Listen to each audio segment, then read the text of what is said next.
গতকাল থেকে একটা ভিডিও নিয়ে বেশ আলোচনা হচ্ছে, সামাজিক মাধ্যমে দেখছি। প্রথম সামাজিক মাধ্যমে আসলো, পরে আমাদের মেইন স্ট্রিম মিডিয়াতেও সেটা এসছে। সেটা হলো একটা রেস্টুরেন্টে এনসিপির নেতাদের সাথে সরকারের উপদেষ্টা জনাব আসিফ মাহমুদ সজীব ভুঁইয়া গেছেন এবং বেরিয়ে যাচ্ছেন তারা, এরকম একটা ভিডিও আমাদের সামনে এসছে। আমি মন্তব্যে এটা দিয়ে দেবো, আপনারা একটু দেখে নেবেন। আমি ধারণা করি এর মধ্যেই অনেকে দেখে ফেলেছেন। এটা আমাদের রাজনীতির জন্য খুবই সিগনিফিক্যান্ট একটা নিউজ তো বটেই।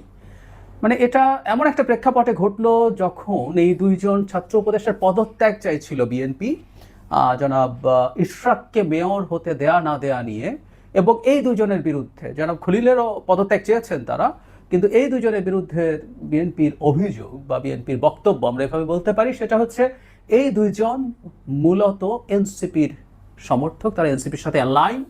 সেই কারণে সরকারে থাকলে তাদের নিরপেক্ষতায় সমস্যা হবে। ইনফ্যাক্ট এটা আজ না, বেশ আগেও একবার জনাব মির্জা ফখরুল ইসলাম আলমগীর এইরকম একটা কথা বলেছিলেন বেশ কয়েক মাস আগে, এবং তখন আমাদের অনেকের হয়তো মনে আছে জনাব নাহিদ ইসলাম তখন উপদেষ্টা ছিলেন, অত্যন্ত কঠোর ভাষায় একটা জবাব দিয়েছিলেন তার ফেসবুক স্ট্যাটাসে। সেটা অবশ্য বলা বাহুল্য, তখন এনসিপি তৈরি হয়নি, এনসিপির ছিল না তখন, বৈষম্য বিরোধী ছাত্র আন্দোলন ছিল, জাতীয় নাগরিক কমিটি ছিল, তাদের অনেকেই ওটা শেয়ার করেছিলেন। তো ওদের অ্যালাইনমেন্ট আসলে ইজ ভেরি ক্লিয়ার আগে থেকে। বাকি যে দুজন আছে, যেটা মাহফুজ আলম এবং আসিফ মাহমুদ সজীব ভুঁইয়া, নাহিদ ইসলাম যে এনসিপির সাথে অ্যালাইন্ড, এটা মানে একেবারে ক্লিয়ারলি প্রমাণ হলো। তিনি রিজাইন করে এসে এই দলের হাল ধরলেন। বাকি দুজনও আসলে তাদেরই লোক, তাদের এই সাথে অ্যালাইন্ড, এই আলোচনা আছে। আর প্রায় বলি কথাটা, আসলে এই দেশে আমরা যারা থাকি, ওই দলগুলো যারা করেন, ওই দলগুলোতে আমাদের পরিচিত লোকজন আছে। বিশেষ করে যারা মাহফুজ আলম প্রথম থেকে যখন নাগরিক কমিটি হয়েছে, তার বহু ক্ষেত্রে বহু জায়গায় তিনি ইন্টেলেকচুয়ালি কাজ করেছেন, কানেক্টেড আছেন, তিনি এখনও আছেন, এটা জানা যায়।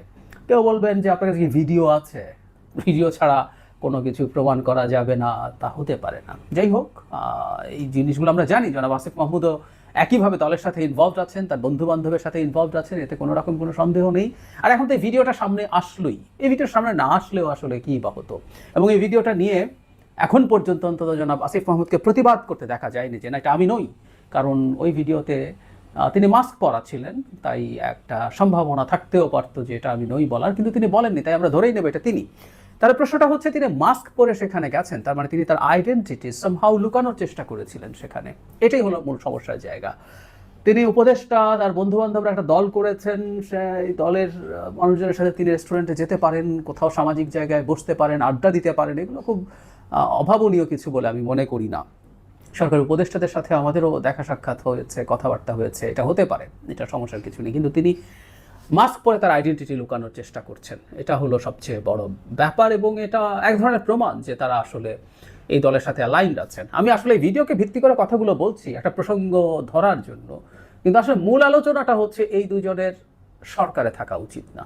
এটা তাদের দলের জন্যও ভালো হবে না, হচ্ছে না, এবং সরকারের জন্যও ভালো হচ্ছে না।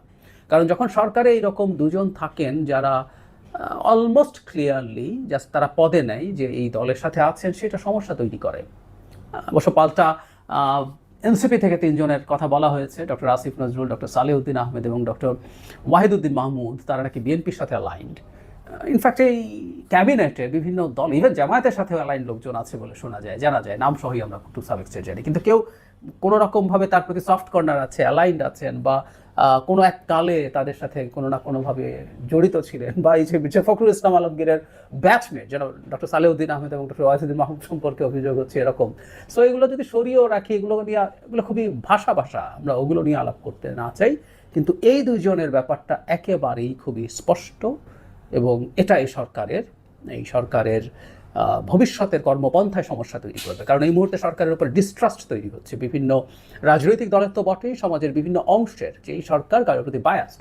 আমি ব্যক্তিগতভাবে মনে করি, আপনারা অনেকে এটার জন্য আমাকে কোনো দল বা কোনো দেশের সাথে লাইন করে তাদের দালাল বলছেন, সেই ঝুঁকি নিয়েও বলছি। আমি মনে করি এই দুজন থাকাই সরকারের নিরপেক্ষতাকে প্রশ্নবিদ্ধ করে, এবং এই নিরপেক্ষতা প্রশ্নবিদ্ধ হওয়ায় ভবিষ্যতে সরকারের যে মূল কাজ, নির্বাচনের দিকে এগিয়ে যাওয়া, তাতে সব দলের যে আস্থা ফেরত পাওয়া, সেগুলোতে সংকট তৈরি হবেই।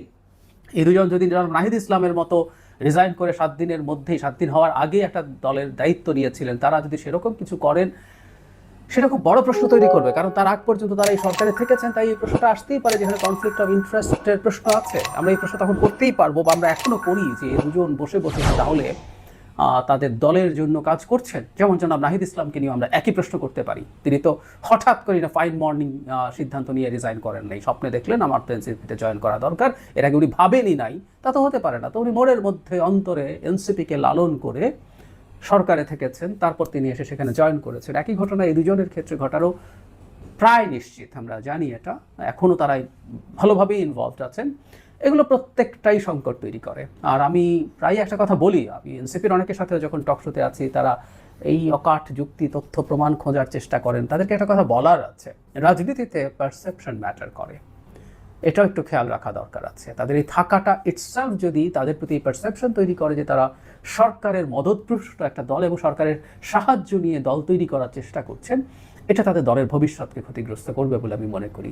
সুতরাং তাদের উচিত কারো চাপ বা কারো শর্ত না, অ্যাজ আর্লি অ্যাজ পসিবল বেরিয়ে আসে। এটা তাদের অনেক আগেই উচিত ছিল, কিন্তু তারা সেটা করেননি, ভুল করেছেন বলে আমি মনে করি। এখন এসব ভিডিও সামনে আসছে, ভিডিও ছাড়াও এসব কথাবার্তা এমনিতেই আছে, তারা যেন আর বেশি দেরি না করেন, তারা সরকার থেকে বেরিয়ে আসলে সব দিক থেকে তাদের জন্য ভালো হবে, এই সরকারের জন্য ভবিষ্যতে দেশকে গণতন্ত্রের ট্রান্সফরমেশন, বিশেষ করে নির্বাচনের দিকে নিয়ে যাওয়াটা সহজ হবে।